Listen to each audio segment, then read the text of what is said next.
ಮಾರುತೇಶ್, ಇಲ್ಲಿ ಎರಡು ಗಂಭೀರವಾಗಿರುವಂತಹ ಆರೋಪ. ಒಂದು, 500 ಕೋಟಿ ರೂಪಾಯಿ ಕಿಕ್ ಬ್ಯಾಕ್ ಅನ್ನ ಈ ವಿಚಾರವಾಗಿ ಪಡ್ಕೊಂಡಿದ್ದಾರೆ ಅನ್ನುವಂಥದ್ದು. ಅದರ ಜೊತೆಗೆ 5,000 ಕೋಟಿ ರೂಪಾಯಿ ನಷ್ಟ ಆಗಿದೆ ಈ ನಿರ್ಧಾರದಿಂದ, ಮುಖ್ಯಮಂತ್ರಿಗಳ ಈ ನಿರ್ಧಾರದಿಂದ ಅಂತ. ಎರಡಕ್ಕೂ ಕೂಡ ಇಲ್ಲಿ ದಾಖಲೆಗಳನ್ನು ಕೂಡ ಕೊಟ್ಟಿದ್ದಾರೆ ರಾಜ್ಯಪಾಲರಿಗೆ.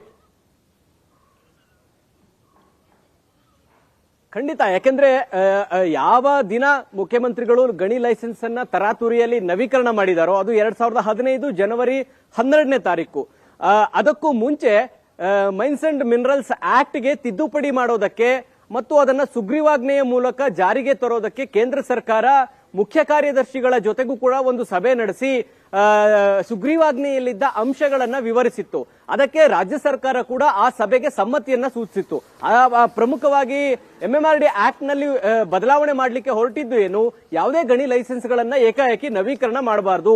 ಗಣಿ ಲೈಸೆನ್ಸ್ಗೆ ಕಾಂಪಿಟೇಷನ್ ಏರ್ಪಟ್ಟಾಗ, ಅದನ್ನ ಹರಾಜಿಗೆ ಇಟ್ಟಾಗ ಸರ್ಕಾರಕ್ಕೆ ಹೆಚ್ಚಿನ ಆದಾಯ ಬರುತ್ತೆ, ಸರ್ಕಾರದ ಬೊಕ್ಕಸಕ್ಕೆ ಆದಾಯ ಬರುತ್ತೆ ಮತ್ತು ಹರಾಜು ಪ್ರಕ್ರಿಯೆ ಪಾರದರ್ಶಕವಾಗಿರೋದ್ರಿಂದ ಅಲ್ಲಿ ಯಾವುದೇ ಭ್ರಷ್ಟಾಚಾರಗಳು ನಡೆಯೋದಿಲ್ಲ, ಪಾರದರ್ಶಕವಾಗಿ ಆಗುತ್ತೆ ಅನ್ನುವಂತಹ ಕಾರಣಕ್ಕಾಗಿ ತಿದ್ದುಪಡಿ ಮಾಡಿ ಜನವರಿ 12ನೇ ತಾರೀಕು ಸುಗ್ರೀವಾಜ್ಞೆಯನ್ನ ಕೇಂದ್ರ ಸರ್ಕಾರ ಹೊರಡಿಸುತ್ತೆ.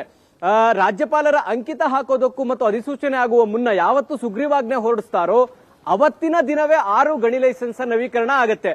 ಅದಾದ್ಮೇಲೆ 19ನೇ ತಾರೀಕು 2 ಗಣಿ ಲೈಸೆನ್ಸ್ ನ ನವೀಕರಣ ಆಗುತ್ತೆ. ಅಂದ್ರೆ ಸುಗ್ರೀವಾಜ್ಞೆಯಲ್ಲಿ ಇರ್ತಕ್ಕಂತಹ ಅಂಶಗಳು ಜಾರಿ ಆಗ್ಬಿಟ್ರೆ ಇವನ್ನ ನವೀಕರಣ ಮಾಡೋದಕ್ಕೆ ಬರೋದಿಲ್ಲ, ಕೇವಲ ಹರಾಜಿಗೆ ಹೋಗಬೇಕಾಗುತ್ತೆ ಅನ್ನುವಂಥದ್ದು. ಸುಮಾರು 108 ಗಣಿ ಲೈಸೆನ್ಸ್ ಗಳ ನವೀಕರಣ ಬಾಕಿ ಇದ್ದಂತ ಸಂದರ್ಭದಲ್ಲಿ ನಿರ್ದಿಷ್ಟವಾಗಿ 8 ಗಣಿ ಕಂಪನಿಗಳ ಲೈಸೆನ್ಸ್ ಗಳನ್ನ ನವೀಕರಣ ಮಾಡಿಕೊಟ್ಟಿರೋದು ಭ್ರಷ್ಟಾಚಾರದ ಆರೋಪಕ್ಕೆ ಒಂದು ರೀತಿ ಪುಷ್ಟಿ ನೀಡುವಂತಹ ಬೆಳವಣಿಗೆ. ಮತ್ತು ಯಾವ ಸುಗ್ರೀವಾಜ್ಞೆಯ ತಿದ್ದುಪಡಿಗಳಿಗೆ ಸರ್ಕಾರ ಒಪ್ಕೊಳ್ತೋ ಆದ್ರೆ ನಿಯಮವನ್ನ ಮೀರಿ, ಅಂದ್ರೆ ಆ ಸುಗ್ರೀವಾಜ್ಞೆ ಆಗಿ ಅಧಿಸೂಚನೆ ಹೊರಡಿಸೋದಕ್ಕಿಂತ ಮುಂಚಿತವಾಗಿಯೇ ಗಣಿ ಲೈಸೆನ್ಸ್ ಗಳನ್ನು ನವೀಕರಣ ಮಾಡಿಕೊಟ್ಟಿದ್ದು ಕೂಡ ಈ ಇಡೀ ಪ್ರಕರಣದಲ್ಲಿ ಹಗರಣ ಆಗಿದೆ, ಇದರಲ್ಲಿ ಕಿಕ್ ಬ್ಯಾಕ್ ಪಡೆದಿದ್ದಾರೆ ಅನ್ನೋದಕ್ಕೆ ಒಂದು ಪೂರಕವಾದಂತಹ ಬೆಳವಣಿಗೆ ರೀತಿ ಕಾಣಿಸ್ತಾ ಇದೆ. ಹೀಗಾಗಿ ಹರಾಜಿನ ಮೂಲಕ ಹಾಕಿದ್ರೆ ಸರ್ಕಾರಕ್ಕೆ ಆದಾಯ ಕೂಡ ಬರುತ್ತೆ ಮತ್ತು ಇಲ್ಲಿ ಭ್ರಷ್ಟಾಚಾರ ನಡೆಯೋದಕ್ಕೂ ಕೂಡ ಅವಕಾಶಗಳಿರೋದಿಲ್ಲ.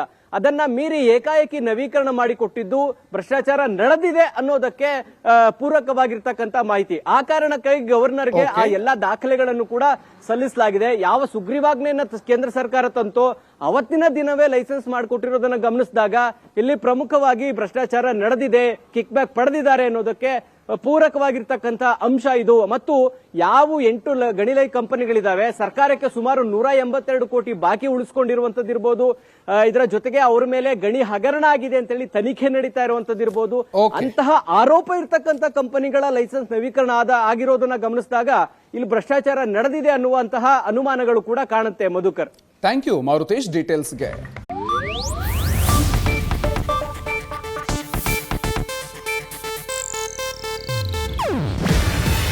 ಇದು ಏಷ್ಯಾನೆಟ್ ನ್ಯೂಸ್ ನೆಟ್ವರ್ಕ್ ಪ್ರಸ್ತುತಿ. ನೀವು ನೋಡ್ತಿದ್ದೀರಾ ಏಷ್ಯಾನೆಟ್ ಸುವರ್ಣ ನ್ಯೂಸ್.